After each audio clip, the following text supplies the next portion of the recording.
Iba a decir algo que otra vez. Así que seguimos en Ciencia el Fin del Mundo. Más o menos vamos por la mitad del programa. Estamos medio mal de tiempo. No estamos tan mal. Te lo hubiera dicho. No estamos tan mal de tiempo. Estoy atragantado. Eso sí, es verdad. Y en Ciencia del Fin del Mundo lo que nos gusta hacer es ser intrusistas. O sea, que se llama, es como meterte en el lugar donde no tenés que estar. Lo sabemos.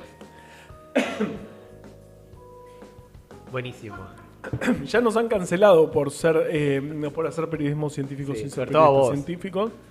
Sobre todo a mí. Y hoy tenemos un intrusismo particular. No, porque voy a hablar de historia yo. Pero vas a hablar de arquitectura. Sí, pero voy a hablar de un grupo. Esto quiero comentarlo, es parte de una investigación que estoy haciendo para escribir un libro que tengo bastante avanzado, así que a quien le interese esto me quiere escribir para conversar, me viene muy bien. Así que está abierto, pero quería un poco contar parte de la investigación que vengo haciendo hace ya unos largos años, que tiene que ver sí con la arquitectura. Realmente alrededor de un grupo de arquitectos que se formó sobre todo al calor de un grupo de arquitectos que luego se incorporó al PRT-ERP y que tuvo un evento central que es del que voy a hablar hoy, que es el Congreso Mundial de Arquitectura del año 1969, organizado por no va a hablar tanto de arquitectura. Unión Internacional de Arquitectos, que fue un evento, la UIA, que vamos a ver que fue muy particular y que un poco nos muestra muchas discusiones sobre el devenir político de estos profesionales.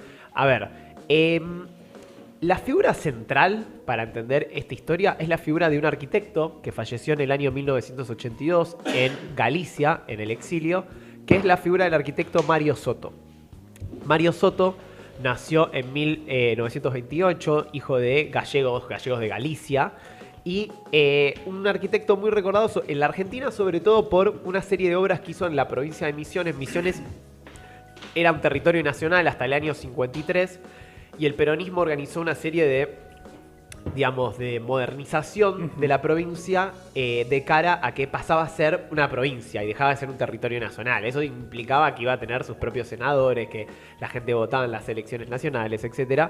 Y hay su gobernador electo. Y bueno, eso obviamente quedó un poco realmente se interrumpió por la Libertadora en el 55, pero continuó luego y Mario Soto hizo algunas obras, unas hosterías que siguen, las pueden visitar, y entre las obras que realizó por todos lados de Misiones, la más conocida es en El Dorado.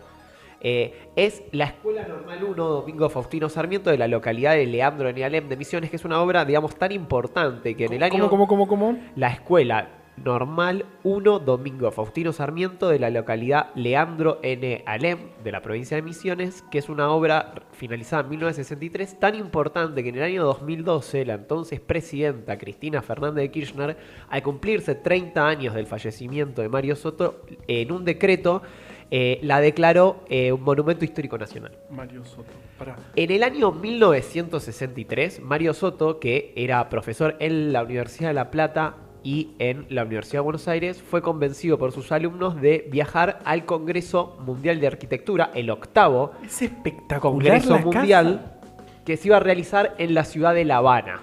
Pensemos una Habana de 1963, es decir, 4 años después de la Revolución. De hecho, con Fangio recién secuestrado. Para llegar tuvo que hacer todo un viaje larguísimo, porque claro, las relaciones internacionales en ese momento con Cuba no estaban, digamos, abiertas. Entonces tuvo que ir a Montevideo, a San Pablo, de San Pablo a Santos, bueno, que están al lado, y en un barco soviético llamado Nadezhda Krupskaya, que es el nombre de la viuda de Lenin, que otro día contamos su historia porque es fantástica, llegó a La Habana, donde también por primera vez, y esto va a ser importante para lo que iba a ocurrir en Buenos Aires, se realizaba el primer encuentro internacional de profesores y estudiantes, que la práctica era solo de estudiantes, donde... de arquitectura, sí. Donde el encuentro lo cerró el mismísimo Che Guevara. ¡Wow! Con algunas palabras para que se entienda un poco por dónde iba la discusión de los profesionales en aquella época. Él decía, el Che decía, la técnica se puede usar para domesticar a los pueblos y se puede poner al servicio... del che, no, lo tenés que decir. Él es argentino. Sí, pero poquito. Y se puede poner al servicio de los pueblos para liberarlos. Pero dice, para poner el arma de la técnica al servicio de la sociedad hay que tener la sociedad en la mano. Y para tener la sociedad en la mano hay que destruir los factores de opresión, hay que cambiar las condiciones sociales, etcétera, etcétera, etcétera. Y al final básicamente dice, quien pretenda... Dice, hacer la revolución es una necesidad imperiosa de la mayoría de nuestros continentes. Y quien pretenda decir que solamente un técnico, un arquitecto, un médico, un ingeniero o cualquier clase está para trabajar con sus instrumentos solamente en su rama específica, mientras su pueblo muere de hambre o se mata en la lucha, ha tomado partido por el otro bando. No es apolítico, es político pero contrario a los movimientos de liberación. Es decir, él hacía un llamado de poner a los profesionales en función de la causa revolucionaria. Y si no sos un cómplice. En el año... Este encuentro lo marcó mucho a Mario y digamos que ahí comenzó a tener tibiamente, ahora vamos a ver cómo, una militancia en la izquierda revolucionaria. En el año 65, gracias a el rector de la Universidad de La Plata, Jorge Chute, y el vicerrector, Osvaldo Bedinost, elaboró un nuevo plan de estudios, pero al poco tiempo, para la universidad, que es un plan muy recordado al día de hoy todavía, por sus características transformadoras, en la noche de los bastones largos, todos estos profesores tuvieron que renunciar. Cuando renuncia, esto es importante... Un tipo que se llamaba Daniel Open, del cual hablamos en la columna de FATRAC, el Frente Antiimperialista de Trabajadores de la Cultura, lo llama y lo invita a sumarse al Centro de Estudios del Hábitat. Ok, a Mario Soto. Sí, que dirigía con un arquitecto muy famoso que se llama Alfredo Ibarlucía. Búsquenlo, si quieren. Daniel Open no era cualquier persona, porque era un sociólogo que militaba en una organización, que no es cualquier organización, que es Palabra Obrera. Palabra Obrera era la organización que había fundado Nahuel Moreno y que en el año 1965 se había fundido junto al Frente Revolucionario Indoamericano Popular, el FRIP, en el PRT, el Partido Revolucionario de los Trabajadores. Y fue el ideólogo de FATRAC, como les comentaba, que es una experiencia de participación de los profesionales en la política revolucionaria, que bueno, pueden buscar la columna que hicimos. Por lo que había escuchado del Che, por lo que había escuchado del Che en aquel La Habana de 1963. Es que claro, estás en La Habana en 1963. No solo eso. Che, ya está, o sea, yo creo todo que un clima de época. Lo que no es solo eso, pero bueno, pero es el antecedente a este encuentro, ¿no? Daniel Open, bueno, tiene una historia muy interesante que no viene al caso, pero sí vale la pena contar que hay una calle en Mar del Plata, le mandamos saludos a nuestra amiga Pula de Mar del Plata, que tiene el nombre de Daniel Open porque esa calle antes tenía el nombre por algún extraño motivo. Bueno, viste que Mar del Plata es una ciudad bastante amiga del nazismo, de un profesor llamado Oswald Mengin, que era literalmente nazi. Ajá. Y tenía el nombre de él. Daniel Open en su momento había logrado que lo expulsen de la Facultad de Filosofía y Letras. Mira. Y entonces, en honor a él, en 2013, le pusieron a la calle, que tenía el nombre de él, le pusieron Daniel Open. ¡Qué bien! En esta época, este centro de estudios comienza a juntarse junto a otros grupos. ¿Eso fue el Consejo Deliberante de General Purredón? Calculo que sí, no lo sé. Después a Pula le vamos a ver. Quiero ver quién votó a favor y quién votó en contra. Se comienza a juntar el centro de estudios en la casa de Mario Soto, que es una obra arquitectónica también muy famosa en sí, que se llamaba La Lumpera y que estaba ubicada en Anchorena y Juncal, donde se juntan, justo que digamos son paralelas, pero ahí se juntan. Entonces no son paralelas. No, bueno, ahí se juntan, no importa. Claro, porque las paralelas son una definición de paralelas. Bueno, pero entendés lo que digo. Ya sé que no son paralelas. Boludo, la casa de Mario Soto. Bueno, entonces Anchorena 1693, La Lumpera. Ahí mismo. En ese espacio, gracias a esto, Mario Soto ingresa al Partido Revolucionario de los Trabajadores y a su vez comienza a organizar distintos grupos de charlas, de debate y futuramente de participación política junto a otros arquitectos, sobre todo, y algunos profesionales, en esa casa.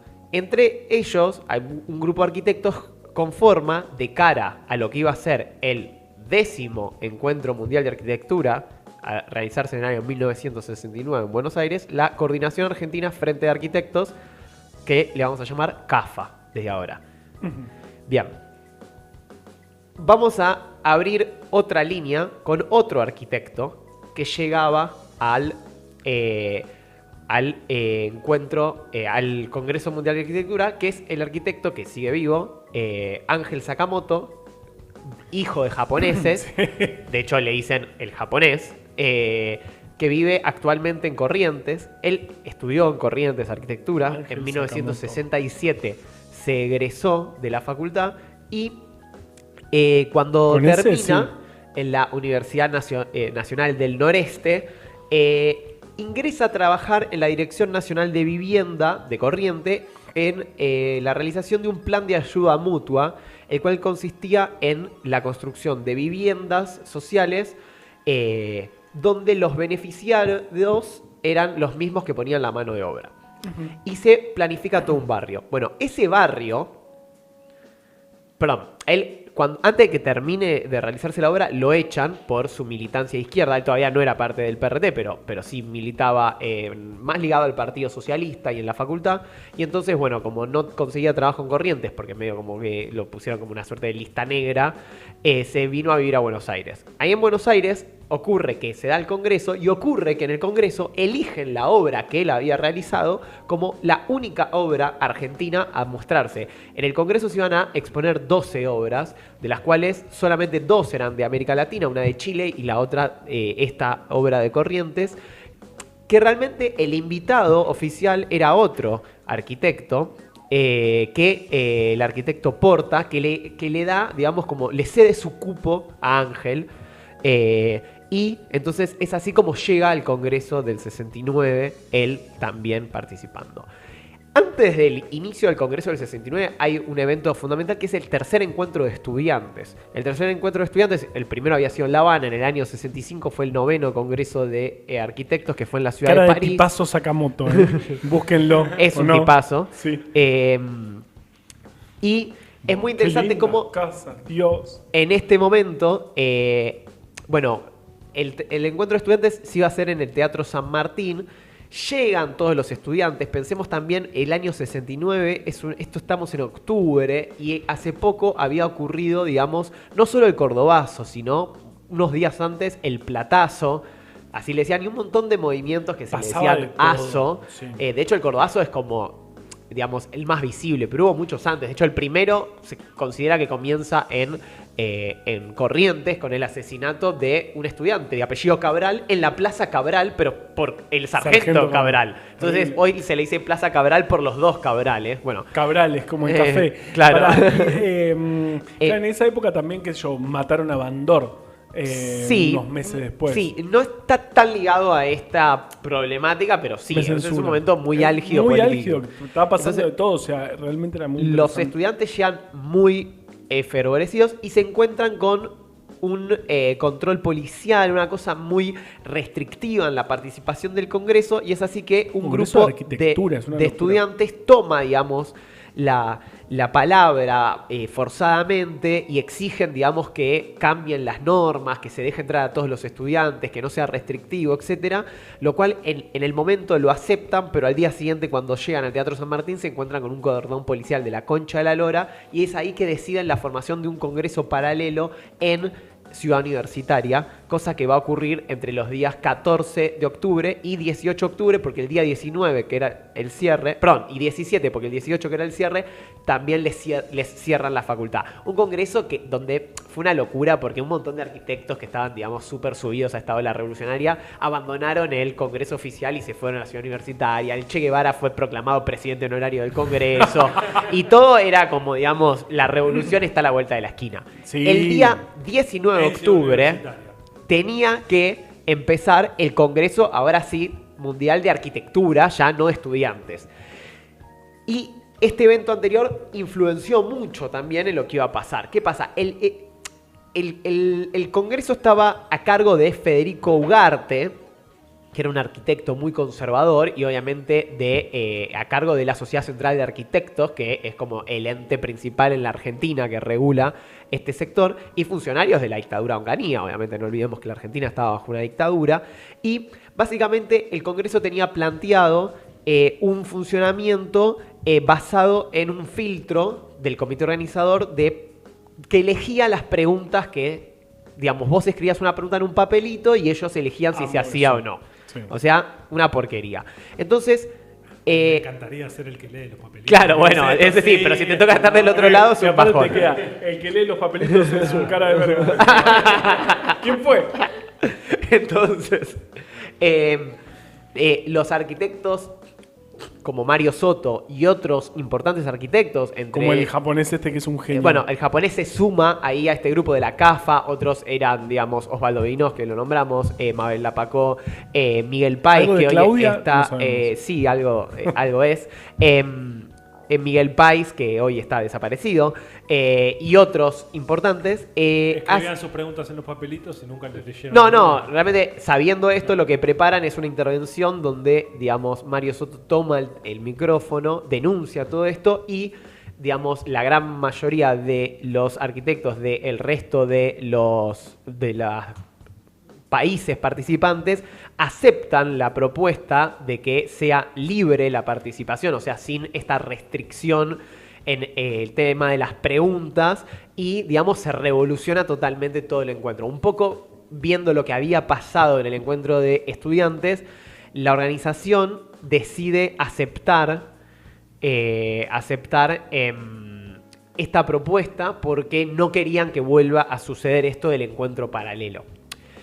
Es así. Es muy común eso de hacer durante un congreso. Claro, no me da bola. Porque además ya estamos todos acá. Y no me cuesta tanto, o sea, si yo te quiero hacer mierda a tu congreso, me armo uno paralelo, estamos todos acá. Me llevo el 40% de la gente y tu congreso ya no sirve más. Sí, de hecho, a ver, ellos hacen una intervención muy interesante porque el congreso se llamaba La Vivienda de Interés Social y tenía el afiche oficial tenía el barrio Catalina Sur atrás, que es un barrio planificado, digamos, como todos los proyectos, pero planificado con un sentido social, como todos los proyectos que se iban a presentar, que eran 12 en total, de distintas partes del mundo, y ellos arman un afiche que decía La Vivienda de, y le agregan una S, que dice Desinterés Social, y en vez de poner el barrio Catalina Sur, ponen a la Villa 31 en el barrio atrás, y digamos, ellos reparten esos volantes mientras Mario Soto hace esta proclama que termina siendo aceptada. Me vuelvo loco. Quiero ir a ese congreso. Y de hecho, Mario Soto, en una revista que después de mucho tiempo de buscarla logré encontrar. ¿En serio? Encontrar digitalizado, medio de casualidad, bueno, no me da el tiempo, pero es una historia muy divertida. El archivo decía, digamos, cuando denuncia cómo iba a funcionar este congreso, dice: no hay ninguna diferencia entre leer revistas especializadas y venir aquí a ver diapositivas. La razón del encuentro es poder analizar los trabajos personalmente. Y no, digamos, solamente escuchar lo que tenían para decir los organizadores.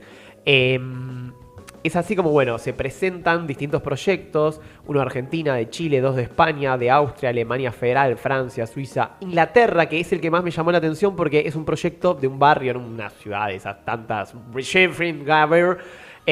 donde son viviendas sociales, donde escuchen esto, para entender la diferencia de la época de la que estamos hablando. En Inglaterra, esas viviendas que eran para trabajadores que tenían que aportar, obviamente, digamos, se pagaban mediante un crédito.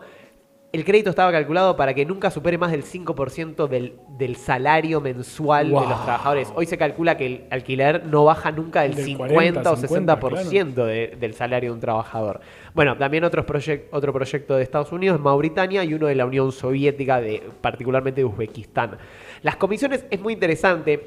Hay una revista de la Facultad de Arquitectura y Urbanismo, o sea, de la FADU, que publicó en su momento, digamos, todo, y es una revista como oficial. Entonces, es muy loco porque es como que muestra una visión más o menos conciliadora de lo que pasó, pero cuenta algunas de las cosas que hablaron en las comisiones, y muestra, por ejemplo, agarré algunos párrafos de las conclusiones de las comisiones una vez que se liberó la discusión. La comisión 1, por ejemplo, les leo el final de la comisión.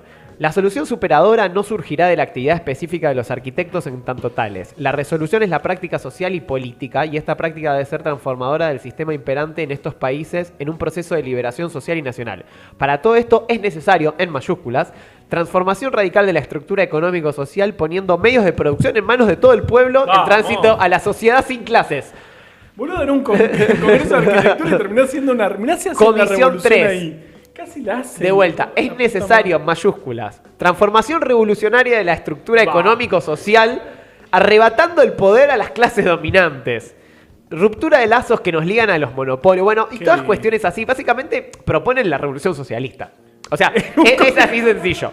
Y es muy gracioso que después vos lees las conclusiones generales, que claramente las hace el comité organizador, y son todas cosas como muy genéricas. Y de hecho nos parece muy bien que en algún momento dicen, bueno, a veces pecan de utopismo, dice, como que le dice como, bueno, tal vez fue demasiado, como... Y de hecho, la revista agrega una nota del redactor de la revista que dice, así concluyó casi apaciblemente una junta que, como dijimos antes, prometía ser borrascosa, que es también el lenguaje de la época, ¿no? El tema se prestaba para polémicas, la previa participación estudiantil y sin disensiones fueron asunto previsto. Habrá que reconocer al comité organizador dos cosas: valentía para el planteo de temas y apertura de convocatoria, y habilidad para conducir la reunión sin que se llegara a rupturas. Es decir, como que dicen, bueno, montón. La piloteamos. Y algo que me llamó mucho la atención, yo en ese momento, cuando estaba investigando sobre esto, uno de los objetivos que tenía, porque yo lo que realmente a mí esto me interesa, porque todos este grupo de arquitectos luego se incorporan al PRT. De hecho, después pude confirmar que Mario Soto ya estaba dentro del PRT en ese momento.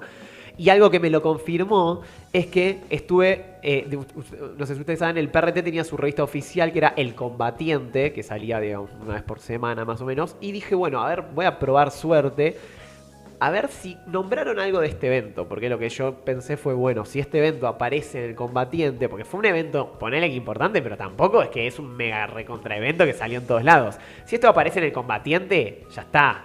Es porque a alguien adentro les pasó la data. ¿Y aparece? Bueno, me puse a buscar por fecha. Bueno, el congreso fue entre el 19 y el 25 de octubre. Entonces dije, bueno... Perdón, ¿cómo tenés acceso al Combatiente? El Combatiente está subido en la página del Topo Blindado.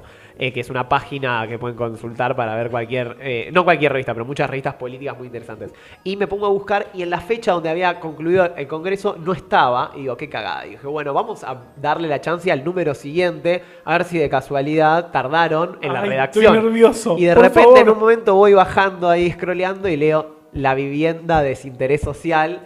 Y ahí no les puedo explicar el festejo que pegué estando solo. ¿Lloraste? No lloré, pero me emocioné mucho. Y bueno, hay como una crónica donde cuenta, digamos, como esta proeza de los arquitectos. Y un poco de esa manera pude confirmar que ya existían vínculos entre estos arquitectos y el Partido Revolucionario de los Trabajadores, que después, bueno, ellos se iban a integrar al partido, y en una tensión constante, que es como lo que a mí me interesa, que es esa tensión en cómo poner en juego, digamos, su gran saber, porque digo, por lo que lo poco que pudimos ver, estamos hablando, y no conté la historia de un montón de otros, de arquitectos muy grosos, digamos, con trayectorias, digamos, de obras que son monumentos históricos. Es mi momento preferido de la arquitectura. Tengo Pula me manda la resolución del Consejo Deliberante. Excelente. Daniel Hoppen fue por unanimidad del Consejo Deliberante. Bien Mar del Plata. Un aplauso para Mar del Plata. Entonces, es muy loco también ver cómo este clima de época, esta necesidad de que todo sea un cordobazo. De hecho, es gracioso porque no es que solo nosotros a todo movimiento político revoltoso le ponemos el lazo al final. Ellos mismos le quieren hacer el arquitecturazo, digamos. Todo tenía que estar en esa clave. Y me parece muy interesante cómo ellos discuten la idea de cómo romper. De hecho, lo hablan, bueno, no nos dio el tiempo, pero cómo romper la presión liberal entre ser un profesional que es contratado y un profesional que quiere, digamos, transformar la realidad desde su herramienta. Lamentablemente, el PRT después más bien tendió a suprimir su conocimiento o ponerlo en función solamente de operativos, como por ejemplo el de el que más estudié yo es el de la casa de Vélez Sarsfield, que es uno que hace Osvaldo Vinost, que es unos túneles que él construye en Córdoba de una casa hacia una cárcel que, bueno, lamentablemente fueron interceptados y asesinaron a todos los militantes que vivían en esa casa. Pero esa tensión va a estar presente y lamentablemente se va a resolver de la manera de que tengan que, también un poco influye la clandestinidad, que tengan que abandonar los espacios públicos. Y también yo me pregunto cuánto más valía que den vuelta a un congreso mundial que quizás estar tirando tiros cuando ni siquiera eran muy profesionales en tirar tiros, ¿no? Pero bueno. Está bueno lo que decís. Yo pienso, o sea, es terrible pensar en esta época sabiendo lo que pasa después. O sea, sabiendo que después viene la dictadura más espantosa y cruel de la historia de la humanidad, o una de las más crueles de la historia de la humanidad, es terrible ver cómo termina esto. Pero en ese momento, imagínate la fiesta de estar en ese congreso. Debe ser un momento hermoso que trajiste, Martín y Tomás. Bueno, gracias. Gracias si quieren saber más de esto, tienen que esperar un poco. Ya va a salir tu libro. Tienen que esperar bastante tiempo. No, ya es rápido. Y para irnos, elegí una canción que me gusta, que no tiene nada que ver, que es Cirugía, cantada por Dillom y Santiago Motorizado. Bueno. Siento que sea suficientemente mía. Quiero saber qué estás haciendo todo el día. Voy a seguir tus pasos como si fuese una espía. Coser tu cuerpo con el mío en una cirugía.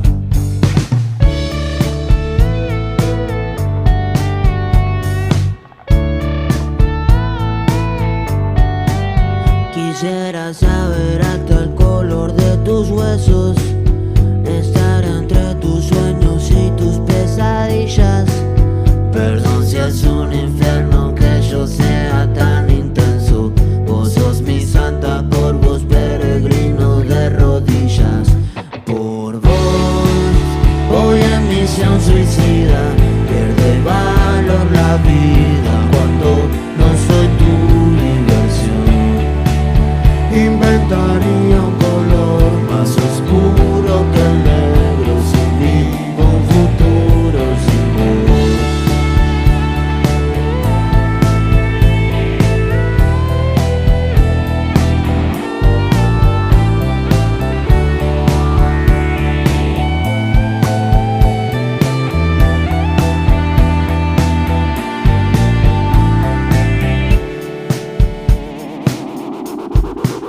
Sentí que no era suficientemente mía. Quería saber a dónde estabas ese día. Seguí tus pasos como si fuera una espía. Nos descosimos todavía, me sangra esa herida. Busco y no me encuentro, te encuentro y me deshago. Viernes por la noche y no estás en ningún lado. Tus golpes en el suelo son mi único consuelo. Espero que te abuses de mí. Por vos voy en misión suicida. Pierde valor la vida cuando no soy tu diversión. Inventaría un color más oscuro que el negro si vivo un futuro sin vos. ¿Por qué hacemos ciencia? ¿Para qué? ¿Para quién? Averigua si queda algo de todo eso en Ciencia del Fin del Mundo.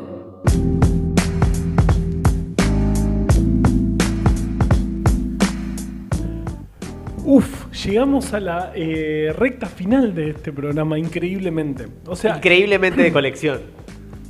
Es uno de mis programas preferidos. Y viene uno de los momentos preferidos, porque está con nosotros Sol Fernández. ¿Cómo estás, Sol? Muy bien. ¿Y ustedes?